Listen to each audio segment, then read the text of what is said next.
है, बहुत सौभाग्य का अवसर है कि इस समय मांगलिक कार्य भी हो रहा है।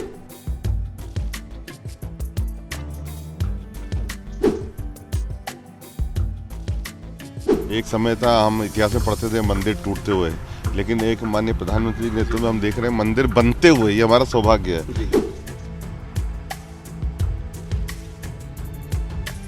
22 जनवरी को अयोध्या में राम मंदिर की प्राण प्रतिष्ठा हो रही है और उसे लेकर के पूरे देश में उत्साह का माहौल है। कई लोग अलग अलग तरीके से इस महोत्सव में अपने आप को शामिल कर रहे हैं।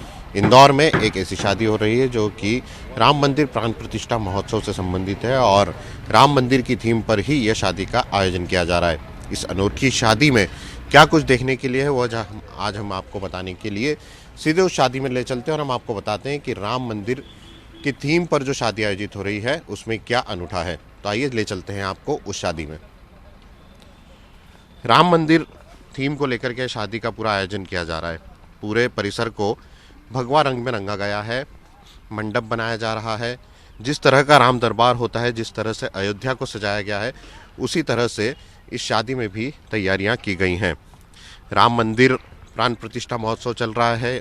जैसे अयोध्या में जगह जगह द्वार बंधन बनाए गए हैं, बड़े बड़े पिल्लर बनाए गए हैं जो कि पुरानी वैभवता को बताते हैं, उसी तरह के पिल्लर यहाँ पर भी बनाए गए हैं जो कि पुराने राम राज्य की कल्पना को साकार करते हैं। आपने कभी राम राज्य तो नहीं देखा होगा, लेकिन राम राज्य कैसा होता होगा, कितना भव्य होता होगा, यदि उसे देखना है तो इस शादी से आप अंदाज़ा लगा सकते हैं। यहाँ जो मंडप बनाया जा रहा है उसे पूरा उसी दरबार की तरह सजाया जा रहा है जिस तरह का राम दरबार होता था या जिसकी परिकल्पना थी। जैसे ही शादी में अंदर घुसते हैं वैसे ही राम की एक बड़ी मूर्ति यहाँ पर दिखाई देती है। राम भगवान साक्षात यहाँ पर खड़े रहते हैं। लोग जैसे ही शादी में अंदर आएंगे उन्हें सबसे पहले राम भगवान के यहाँ पर दर्शन होंगे। राम भगवान के दर्शन होने के बाद जब इस परिसर को आप पूरी तरीके से देखेंगे तो इस पूरे परिसर में आपको हाथी, घोड़े और जिस प्रकार के साम्राज्य दिखाई देता है, जैसी एक अयोध्या हो सकती है, वो अयोध्या आपको यहाँ पर दिखाई देगी। कुछ चित्र लगाए गए जिसमें राम के जीवन के बारे में पूरी तरह से बताया गया है। ये चित्र की प्रदर्शनी यहाँ पर तैयार की जा रही है जिसमें राम जिस तरह से शिक्षा लेते हैं, उसके बाद माता सीता उनके जीवन में आती है, माता सीता से उनका विवाह होता है, उसके बाद वे वनवास जाते हैं, वनवास जाने के बाद उनका युद्ध होता है, वो रावण के साथ उनका युद्ध होता है और वापस फिर वो जब अयोध्या आते हैं। इस तरह से चित्रों के माध्यम से पूरी रामायण जो है वो यहाँ पर दर्शाई गई है। अलग अलग प्रतिकृतियाँ यहाँ पर लगाई गई और ये पेंटिंग कराई गई है। इसे पेंटिंग से तैयार करवाया गया। ये कोई पोस्टर्स नहीं है, ये पेंटिंग से जिन्हें तैयार किया गया है और इन्हें यहाँ पर इस शादी में लगाया गया है। और लोग जब आएंगे तो वो यहाँ पर इस शादी में इसे भी देखेंगे जिससे कि पूरी रामायण के बारे में उन्हें यहाँ पर जानकारी मिलेगी। भगवा रंग से पूरी इस अयोध्या को तैयार किया जा रहा है और इस पंडाल का नाम भी अयोध्या दिया गया है। जो यहाँ पर कार्ड बांटे गए हैं लोगों को निमंत्रण के, उस पर इस जगह को अयोध्या धाम बताया गया है और लोगों से इस अयोध्या धाम में आने का निवेदन जो है वो शादी करवाने वाले इंदौर के व्यक्ति ने किया है। ये इंदौर के व्यक्ति और कोई नहीं, इंदौर के ही सांसद शंकर लालवानी है जिनके परिवार में यह पूरा आयोजन हो रहा है। अब इस शादी की सबसे खास बात हम आपको बताते हैं। इस शादी में सबसे खास बात है, शादी में दूल्हे और दुल्हन के लिए तैयार किया गया मंच। जो मंच आप देख रहे हैं ये वह मंच है जो कि राम मंदिर की प्रतिकृति के रूप में पूरा तैयार किया जा रहा है और इसमें भव्य राम मंदिर जिस तरह से अयोध्या में तैयार किया गया है उसी तर्ज पर पूरी तरीके से इसे तैयार किया गया है और पूरी तरह ये राम मंदिर की तरह ही बनाया जा रहा है।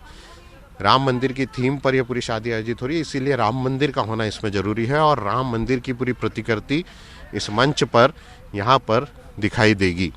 अंधेरे में यहाँ पर तरह तरह की लाइटें जलेगी, तरह तरह की लाइटों से ये जगमग होगा और जिस तरह से एक देव दिवाली पूरा देश बना रहा है उसी तरह की देव दिवाली यहाँ पर भी दिखाई देगी और उसकी तैयारी जो है यहाँ पर चल रही है। भगवामयी पूरी शादी का माहौल है और यहाँ पर तैयारियाँ जो हैं वह अंतिम रूप पे हैं और आज यहाँ पे मेहमान जो है आना शुरू होंगे।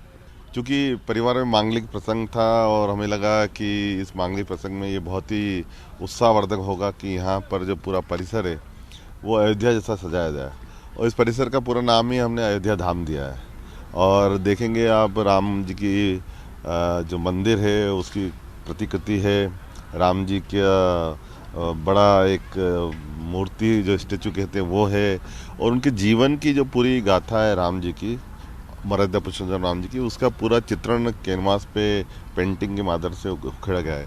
यही नहीं, इस पूरे वातावरण को जो है शास्त्रीय संगीत के साथ, और उससे ज़्यादा जो वेद के ज्ञाता आचार्य हैं वो सब आ रहे हैं और लगातार वेदों के मंत्रोच्चारण करेंगे, बटुक भी रहेंगे और शास्त्रीय हमारा जो गायन और वादन है वो भी रहेगा। तो एक सनातनी परंपराओं के अनुरूप ये मांगलिक कार्य हो रहा है, और ये तभी संभव हुआ है कि माननीय प्रधानमंत्री जी ने आह्वान किया। सांसद जी, देखते हैं जब शादी होती है तो फिल्मी गाने होते हैं तमाम, तो क्या आज की शादी में भगवान राम पर ही आधारित पूरे आप देखेंगे वरमाला भी जो रहेगी, वरमाला से लेके पूरे जो रहेगा, यहाँ पर धनुष भी दिखेगा आपको, शाम को वीणा भी दिखेगी, और वरमाला में भी राम जी का जो पूरा चित्रण है उनके गीत संगीत ही दिखेगा, और कोई फिल्मी गाना नहीं रहेगा, सब हमारा सनातन परंपराओं के अनुसार रहेगा। ज्यादा लोग राम से जुड़े, बिल्कुल राम से जुड़े, और माननीय प्रधानमंत्री जी ने हम सबको आह्वान किया है। बहुत सौभाग्य का अवसर है कि इस समय मांगलिक कार्य भी हो रहा है। सांसद जी, लग रहा है लोगों को भी इस प्रकार के जो एक पश्चिमी सभ्यता है शादियों में हावी हो रही है। देखिए, ये सही है कि ये समय ऐसा है कि जिस प्रकार से पूरे देश में एक सनातन का माहौल बना है।